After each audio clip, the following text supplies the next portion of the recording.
crazy King Charles moments that shocked Camilla. Number 10, the royal affair. This one is no big secret. The Princess of Wales was very much aware of Charles cheating on her with Camilla. His mistress at the time was regarded as a villain long before Princess Diana and Charles filed for divorce. Additionally, she was resented up until the Princess of Wales' untimely passing in 1997. However, Camilla's life truly changed in the days following that tragic incident.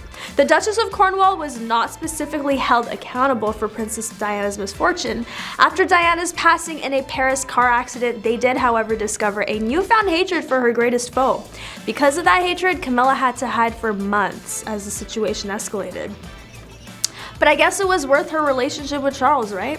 If Camilla had never gotten herself in this mess with Charles, being one of the most hated royals would have never been something she'd have to worry about.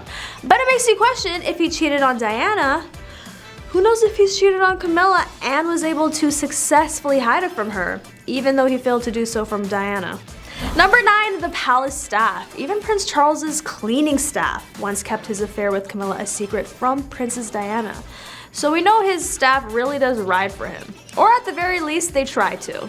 The Prince of Wales' affair with the Duchess of Cornwall, which occurred while Charles was married to Princess Diana, as we all know, is well known to everyone. It is safe to assume that some members of the royal family are dissatisfied with the fact that their affair is getting screen time on Netflix's The Crown, making it by far one of the biggest royal relationship scandals. In a well-known interview with News of the World in 1995, the prince's valet Ken Stronach shared shocking details about Charles's affair. He was even fired because of his breach of confidentiality.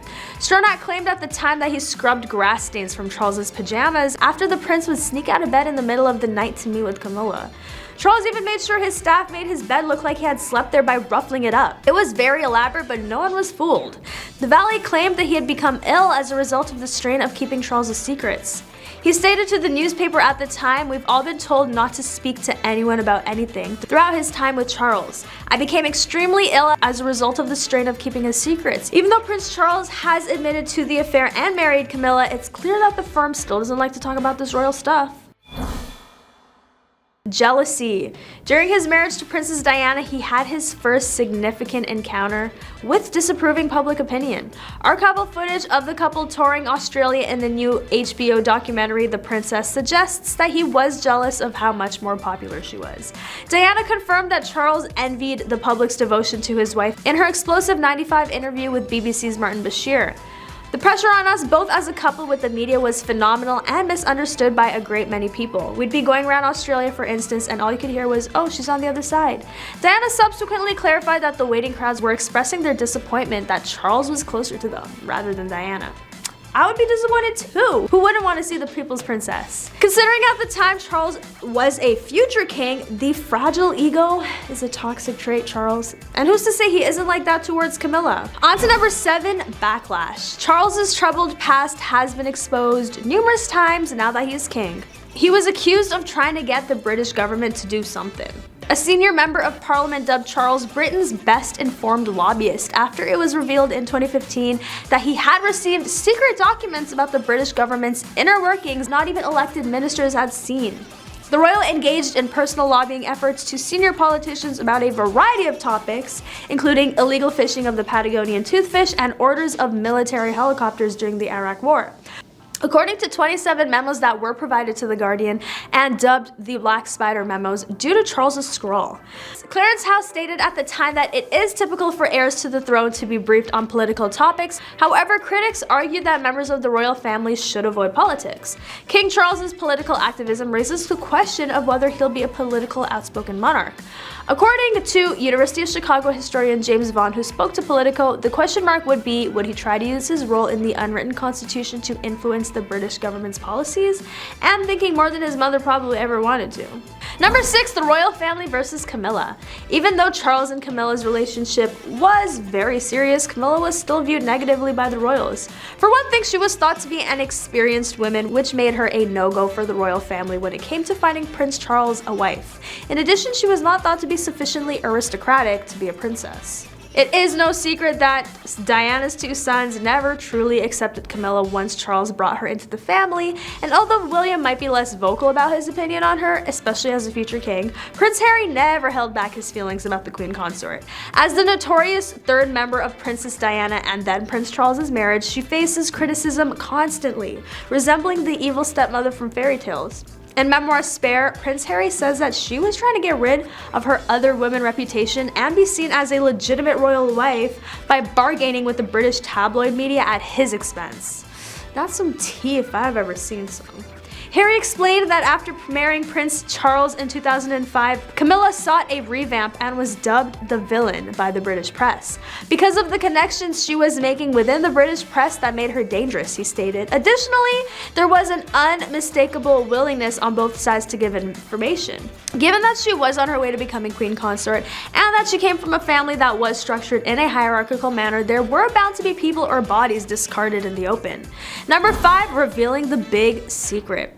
Charles and Camilla probably would have married much earlier if Diana had survived and gotten married as expected. Instead, for a number of years, they kept their relationship under wraps and out of the public eye. In 2004, the Prince of Wales tied the knot with his longtime partner. She chose not to style her name as Princess of Wales, Diana's former title, even though she technically could have done so. Number 4, confrontation. Princess Diana felt that she had to give her husband's mistress a piece of her mind after being advised by friends to ignore suspicions of an affair between her husband and Camilla. Diana told Camilla boldly, "I'd just like you to know that I know exactly what is going on." Despite the Princess of Wales' claim that she was terrified of Camilla. I feel like in an alternate universe they could have been besties if it wasn't for Prince Charles. But anyway, by claiming that she had no idea what Diana was talking about, Camilla attempted to refute the allegation. Diana recalled Camilla saying that she had all the men in the world and everything she could ever want. Diana replied to Camilla, "I want my husband," when she was asked what else she could want. That's deep, that's deep. Number 3, unfit for the King of England. Prince Charles and Camilla first met in the 70s. The prince fell in love right away after they were introduced by friends. Penninger, a royal biographer, wrote in the Duchess was not in any way overawed by him, not fawning or sycophantic, according to Camilla. Even though they shared a strong bond, Camilla accepted that proposal from her on-and-off boyfriend, Andrew, after the prince was sent off with the Royal Navy in 1973.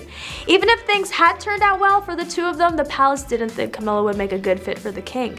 She did not come from an aristocratic family, which was very important back then. Number 2, Diana's mental health. After learning about the tragic ending of Diana and Charles's marriage, we find out how much his unfaithful and negligent actions impacted Diana's mental health. He clearly has narcissistic tendencies to the point where it became detrimental to Diana's health while she was alive. Who's to say he hasn't repeated that sort of behavior around Camilla? Or who knows if she ever wondered how much Diana was suffering because of him and whether he would be like that with her.